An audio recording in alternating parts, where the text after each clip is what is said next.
જામનગર શહેર ભાજપ કાર્યાલય ખાતે પ્રદર્શનીનું આયોજન કરવામાં આવ્યું. આ પ્રદર્શનીનો કાર્યક્રમ 2 દિવસ ચાલશે.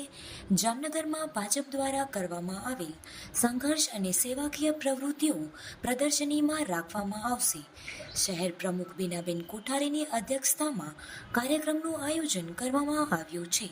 વધુમાં વધુ જામનગરવાસીઓ આ પ્રદર્શનીને નિહાળે તેવી અપીલ પણ કરવામાં આવી છે. મોટી સંખ્યામાં ભાજપના આગેવાનો અને કાર્યકરો ત્યાં ઉપસ્થિત રહ્યા હતા. જામનગર શહેર કાર્યાલય ખાતે એક પ્રદર્શનીનું આયોજન કરવામાં આવ્યું છે. આ પ્રદર્શની 2 દિવસ સુધી ચાલશે.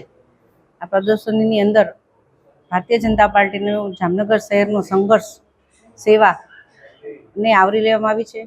જે કંઈ જામનગર શહેરના પાયાના પથ્થરો કહી શકાય, જે પૂર્વ પ્રમુખો, ધારાસભ્યશ્રીઓ અને આમ કાર્યકર્તા દ્વારા પાર્ટીને અહીં સુધી પહોંચાડવા જેમનું સમર્થન રહ્યું છે અને જેમણે સંઘર્ષ કર્યો છે, એ તમામને આ પ્રદર્શનીમાં આવરી લેવામાં આવ્યા છે. જાહેર જનતાને અપીલ કરું છું કે ભારતીય જનતા પાર્ટીની જે આ સંઘર્ષ છે અને લોકોનો સમર્થન મેળવવા માટે પોતે સેવા અને સંઘર્ષના રૂપે સમર્પિત થઈને લોકોનું જનસમર્થન મેળવ્યું છે.